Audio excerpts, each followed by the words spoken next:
nasional yang bertepatan di hari Sabtu, tepatnya di 25 Januari 2020 ya.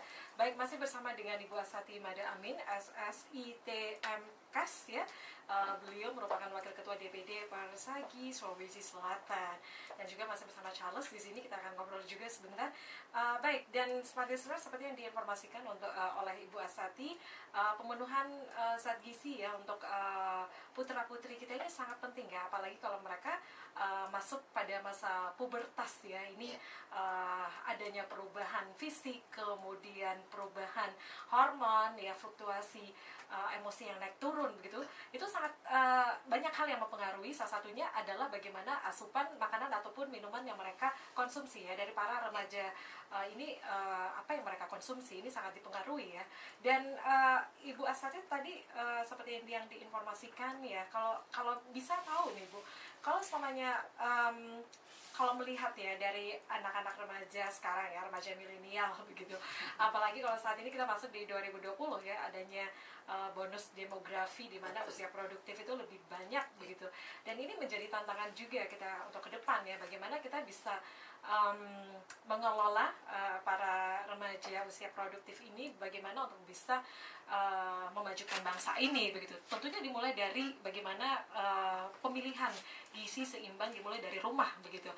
Ibu asalnya kalau bisa melihat untuk anak-anak sekarang ataupun remaja milenial untuk saat ini, pemilihan makanan mereka seperti apa Ibu? Kalau kita melihat sekarang ya, dari situasi yang muncul dalam kondisi era globalisasi dan milenial saat sekarang ini, memang sudah mulai perubahan gaya hidup ya. Perubahan gaya hidup ini, makanan rumahan itu kadang sudah tidak dilirik oleh anak-anak remaja kita. Sebagian besar mereka lebih suka mengarah kemana, kita kongko yuk, kongkonya di mana, ambil salah satu warkop, ambil salah satu padahal kafe. Ibunya nih udah masak. Padahal udah masak di rumah. Ibu, dari pagi. Udah masak di rumah nih, mulai dari pagi. Subuh kan sudah cangkring di rumah ya. Ternyata anak-anak itu lebih suka, ntar deh saya minum air putih aja, saya keluar beraktivitas. Sampai di luar mereka lebih banyak makan makanan jajanan ya. Kemudian yang notabene-nya memang lebih tinggi lemak, kemudian lebih tinggi protein. Nah, lebih tinggi lemak atau bahkan ada dua hal sebenarnya di remaja itu, tergantung dengan body image-nya. Untuk remaja putri, begitu juga untuk remaja putra. Putra juga kan ada yang mau bicep dan segala macam itu, ototnya yang dibentuk. Nah, sekarang ini yang biasanya terjadi pada dua remaja. Untuk kalau kita berbicara remaja putri, biasanya body image. Body image kadang dia tidak mau gemuk dan tidak mau, tapi ada juga remaja yang berpikir biar aja lah, yang penting kita menikmati hidup ya. Nah, pada remaja yang mengalami misalnya seperti body image akan menampilkan langsing dan sebagainya, biasanya mereka mengurangi makan. Nah, mengurangi makan, diet tersebut ini biasanya dietnya yang tidak benar. Diet yang tidak benar ini akan menghasilkan kondisi-kondisi akhirnya remaja putri itu mengalami kekurangan gizi. Apalagi kalau memang pada dasarnya pada saat dia bayi, batu balita, dia sudah mengalami kekurangan gizi, kemudian pada masa remajanya dia mau menentukan bahwa saya harus diet seperti ini. Nah, inilah yang kita khawatirkan nanti menjadi calon-calon ibu yang kekurangan gizi. Ya, kekurangan gizi yang kalau istilah kita itu namanya kurang energi kronis ya.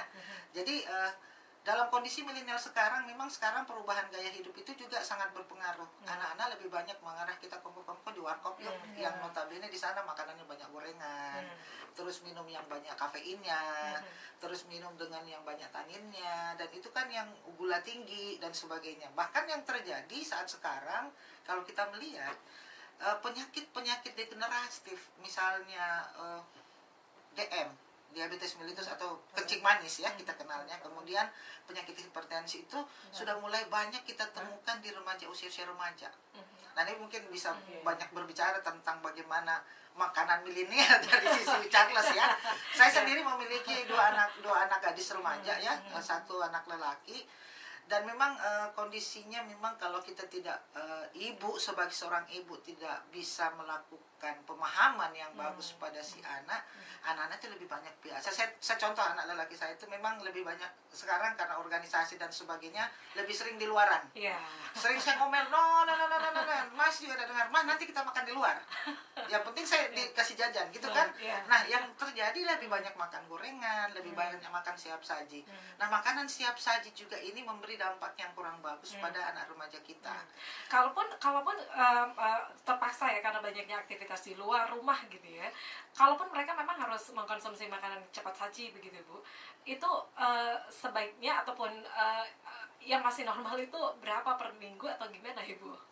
Kalau misalnya makanan siap saji itu ya bisa juga anak-anak bilang nanti, mak kita ke situ yuk, ke gerai ini kan gitu. Nggak usah nak. Kalau penekanannya saya biasanya itu minimal sebulan sekali. Kalau kita mau berharap seperti itu. Yang paling penting sebenarnya adalah keseimbangan gizinya itu tadi.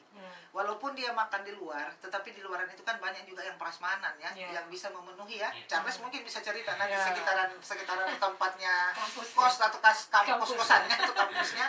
Di sana juga banyak menyediakan makanan-makanan yang sehat kok sebenarnya. Jadi tinggal pintar-pintarnya remaja putri itu memilih yang kondisinya sekarang kan anak-anak itu malas sekali makan sayur. Anak-anak malas makan ikan, yang taunya itu makanan gorengan dan sebagainya. Padahal ada juga warung atau gerai-gerai makanan itu yang menyiapkan makanan-makanan yang mirip makanan rumahan. Nah sekarang anak milenial kita itu nanti ke satu gerai yang besar dan dianggap nanti ikut modern kalau ke situ kan. Nah kalau itu cuma sekali sebulan itu masihlah kita harap. Karena kalau tidak juga akan merusak mata sih sebenarnya. Mata pencaharian. Kita kan kekurangan mata pencaharian ya. Kalau tiap hari mau makan di luar sekali duduk aja kan itu kita sendiri aja ya. Biasa ngabisin sekitar 50 sampai 60.000. Coba bayangin kalau kita berlima. Ya, berlima. Itu sudah kalinya 50.000 sudah 350.000. Kali seminggu 3 minggu berarti 4 minggu sudah berapa tuh? Padahal kalau kita seminggu itu kita beli makanan sehat ya, itu mungkin saya ambil saja misalnya satu bubur Manado atau makan kapurung ya istilah kita, itu sudah 350.000 sudah makan sekampung itu. Ketimbang kita duduk ke gerai-gerai tapi kalau untuk arah milenial katanya untuk anak-anak bahwa kita ikut modern ya enggak apa-apa lah sekali lah istilahnya ya, untuk ini keluhan ibu-ibu ya. Oke, gitu. Terima kasih. Dengan Charles ya, ini gimana nih? Bener ya, kalau sekarang ini kan tuntutannya banyak aktivitas di luar rumah gitu ya. Sebenarnya untuk pemilihan makanannya agak susah atau agak gampang atau gimana? Jadi terima kasih atas kesempatannya. Jadi sebenarnya untuk pemilihan makanan di luar itu sebenarnya kan salah satu yang mempengaruhi kondisi tubuh kita begitu. Biasanya kegemukan karena mengkonsumsi makanan yang namanya junk food. Junk food itu kan seperti misalnya hamburger, pizza, yang seperti itu yang sebenarnya menang rasa. Itu kita menang rasa, tapi kalau kandungan nutrisinya ya tentunya dia hanya tinggi lemak begitu, tinggi lemak. Dia hanya dominan di lemak, terus kurang proteinnya sebenarnya. Contohnya misalnya kalau kita di luar kan biasa misalnya pilih biasa di tempat-tempat yang jual hamburger kayak gitu. Kalau Charles sukanya yang makanan rumahan atau makanan kalau saya gitu, makanan dibuat oleh mama. Ada mama ternyata. Jadi kan ada ibu-ibu di sini ya, bilangnya Ada begitu. mama ternyata ya. Ya. Terus gimana? Kalau saya kalaupun terpaksa ya harus milih di jajanan yang di luar itu sebenarnya pemilihan makanannya yang memang betul-betul mewakili begitu mewakili gizi nutrisi yang ada, seperti ada karbohidratnya, ada lemak, ada proteinnya. Misalnya kayak hamburger gitu kan, hamburger misalnya rotinya mewakili dari karbohidratnya, ada rotinya, kemudian dagingnya itu lemak dan proteinnya. Nah kita cari hamburger yang memang ada isi sayurnya.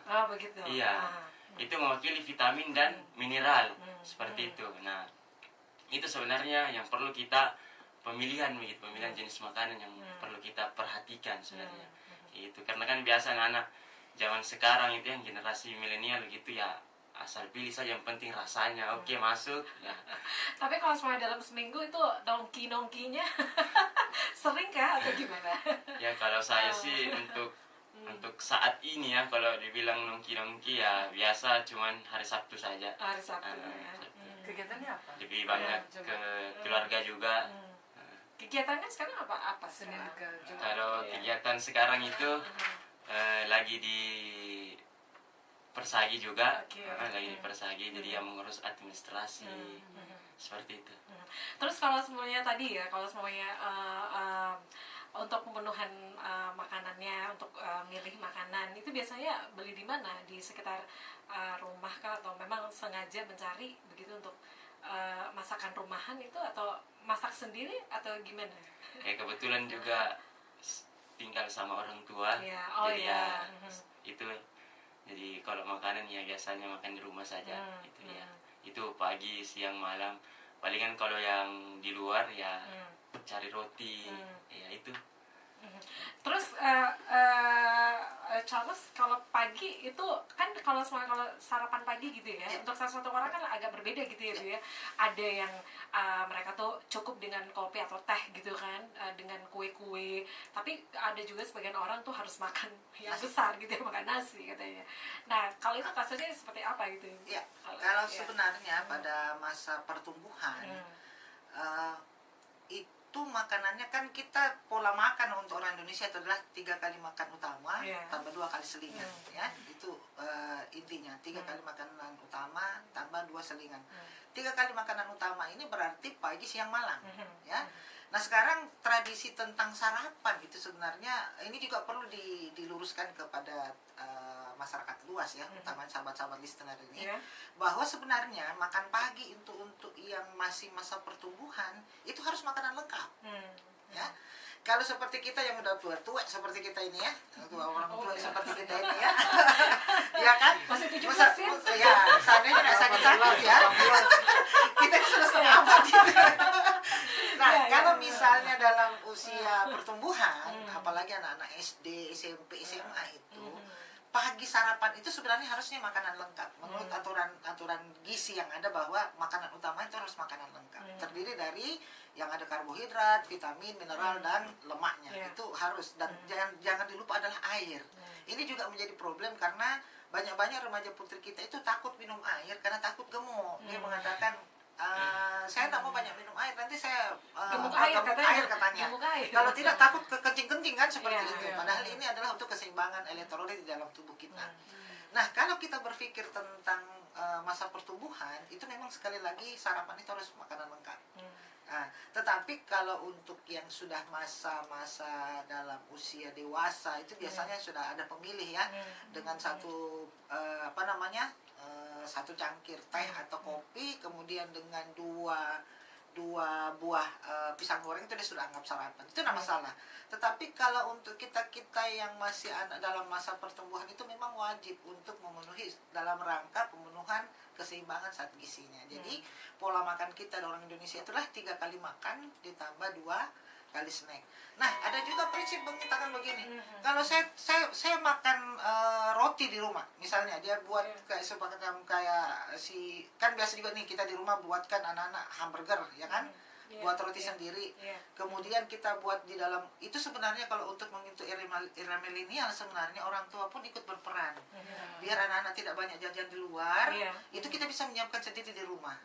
Kita misalnya buat seperti hamburger tadi ya, kita kasih daun selada, kemudian kasih telur ceplok, kemudian dilapisi dengan tambahan tomat dan sebagainya, atau bisa dengan menggunakan daging asap atau dan sebagainya kalau kita, atau bahkan bisa menggunakan ikan filet itu kan juga bisa menggunakan seperti itu. Nah, kalau seperti itu sudah bisa dianggap lengkap karena sudah ada karbohidratnya dari rotinya, kemudian ada unsur proteinnya dari ikan atau telur atau daging, kemudian ada unsur vitaminnya kita peroleh dari sayur seladanya tadi, kemudian kita tambahkan tomat dan sebagainya. Itu sudah bisa dianggap sebagai makanan yang komplit ya, makanan komplit. Nah, kalau ini bisa kita buatkan di rumah lebih bagus. Atau misalnya nasi gorengnya, tapi jangan tiap hari nasi goreng terus, karena paling mudah itu kan nasi goreng. Nasi goreng telur ya. Nah, di dalam nasi goreng itu pun sebenarnya bisa ditambahkan berbagai jenis sayuran. Entah itu nanti bisa ditambahkan sawi, ditambahkan buncis, ditambahkan dengan wortel, ditambah sedikit untuk unsur proteinnya bisa tambahkan. Itu macam-macam jenis nasi goreng kan. Tinggal cara ibu untuk melihat ini. Begitu juga sebenarnya makanan-makanan yang kayak di kafe-kafe itu sebenarnya ibu bisa menyiapkan. Oke. Cuma tinggal menciptakan suasana di rumah aja. Ya kayak Nah. seperti di kafe. Seperti di kafe, tapi nggak perlu karena kan Iya. tidak semua kita Iya. bisa menghasilkan seperti itu ya. Iya. Tapi di kalangan orang menengah ke bawah pun bisa menyiapkan ini dengan menu yang ada di sekitaran rumah juga. Jadi makanan rumahan pun bisa dibuat dengan metode yang lebih Menarik bagus, ya, menarik. gitu Iya, ya. sehingga anak mau makan di rumah. Iya. Nah ini Iya. gimana nih Charles? Kalau sebenarnya orang tua di rumah juga apakah sekreatif seperti yang diinformasikan Ibu Astati gitu untuk penyiapan menunya ya untuk di rumah gitu? Ya, jadi Ya. memang kalau proses pemasakan di rumah itu memang mewakili lah dari semua jenis nutrisi gitu ya, yang tadi sudah disebutkan, karbohidrat, protein, lemak, vitamin, mineral itu ada semua gitu. Jadi sebenarnya memang yang disarankan untuk anak-anak zaman sekarang sih bagusnya sih kalau memang keluarganya kita yang mengolah makanan tersebut, karena sudah dijamin pasti yang pertama rasanya oke, nutrisinya juga dapat begitu, dibanding yang di luar. Karena yang di luar itu yang memang yang bahayanya itu proses pengolahannya. Karena kenapa ya, kita tidak tahu minyak yang digunakan itu bisa jadi berulang-ulang, padahal yang bagusnya itu kan cuma sampai 2 kali yang saya tahu. Oh itu untuk minyak goreng Bu ya? Minyak goreng ya. Karena dia akan ada radikal bebasnya kalau Radikal, sudah betul. ketiga kalinya penggunaan. Itu kita tidak tahu itu jadi makanya menjadi salah satu hal yang harus Iya. diketahui para remaja iya gitu ya. betul. Ibu, kalau semuanya kita ini ya, misalnya kalau semuanya seperti kita juga nih orang yang bekerja gitu ya, untuk penting ya untuk sarapan pagi gitu kan. Biasanya kita memilih sarapan yang penting mengenyangkan begitu ya, tapi tidak memenuhi unsur yang sudah diinformasikan tadi. Yang penting kenyang aja gitu kan. Tapi memang sebaiknya harus gitu ya, harus. Iya. Ya sebaiknya. Kita kan sebagai, jangankan anak remaja, kalau anak-anak remaja memang butuh ya khusus Iya. untuk lengkap. Tapi bukan hanya saat kenyang. Jadi tinggal bagaimana kita mengolah itu di rumah dengan maksimal. Kan sebenarnya begini, kita bekerja. Waktu bekerja kita itu kan, contohnya saya misalnya sampai jam 6 sore atau kadang bahkan kalau membutuhkan waktu lebih kan jam 8 jam 9. Iya. Nah kalau kita memang berniat untuk menyiapkan sarapan lebih pagi, pagi itu kan malam itu semua barang-barangnya sudah dirajang. Jadi kalau sudah misalnya diolah setengah sudah gitu ya? diolah setengah. Ya. Jadi misalnya kalau kita membuat sayur, misal contoh besok kita membuat capcay ya. Malam itu kita sudah siapkan semua sayur-sayurannya. Nah, kemudian mau masak apalah paginya, misalnya mau butuhkan mau membuat ikan misalnya untuk bumbu rica-rica dan sebagainya, itu kan semuanya sudah kita persiapkan malam sebelum kita tidur. Iya. Sebagai seorang ibu, ini Iya. mungkin tips buat ibu ya. Walaupun kadang juga saya boleh lah pada saat Langsung yang seperti ada praktis, Bu, waktu ya? yang praktis. Nah sekarang sekarang juga kan ada juga istilahnya pakai microwave dan sebagainya. Cuma perlu kita perhatikan sistem atau waktu pemasakan itu juga Proses akan ya, mempengaruhi strategi. makin cepat jadwal masa masaknya itu juga akan makin tidak Rasa bagus lapar untuk ya? bukan maksudnya gini, pengolahan lama pengolahan dan sistem pengolahan juga itu mempengaruhi pada zat gizi yang ada dikandung dalam makanan tersebut. Ini pengolahan pada Pengolahan saat pada mencuci saat fokusnya, begini, ya. ada pengolahan itu mulai pada saat pengolahan mulai dari awal sampai masa pemasakan. Jadi lamanya pemasakan pun ini memberi memberi efek juga pada kesehatan kita. Makin cepat siap saji itu makin kurang bagus untuk kesehatan. Ya, makin cepat saji itu dia akan makin kurang bagus untuk kesehatan. Ada beberapa yang mungkin belum terurai dan sebagainya dari zat gizi itu sudah langsung harus dimakan dan sebagainya. Nah ini juga yang perlu diperhatikan. Makanya kenapa makanan siap saji atau junk food itu memang tidak disarankan untuk anak kita ya, ini untuk demi kesehatan. Sehingga masa seperti itu pun harus diperhatikan untuk dianukan. Jadi kalau misalnya kita yang orang sibuk pun malam itu bisa dipersiapkan, habis sholat subuh kita kan itu bisa trangcung di dapur. Nah, saya biasa pada saat anak-anak saya juga itu sering saya bekali, saya sering bekali, itu biasanya malam dengan anak-anak itu saya sudah suruh bantu potong-potongnya dan sebagainya. Pagi sudah sholat subuh, kami masak, didinginkan baru mereka sudah bisa bawa untuk menjadi bekal. Sebenarnya seperti itu. Termasuk kita juga sih seperti Iya, itu. iya sama Bu.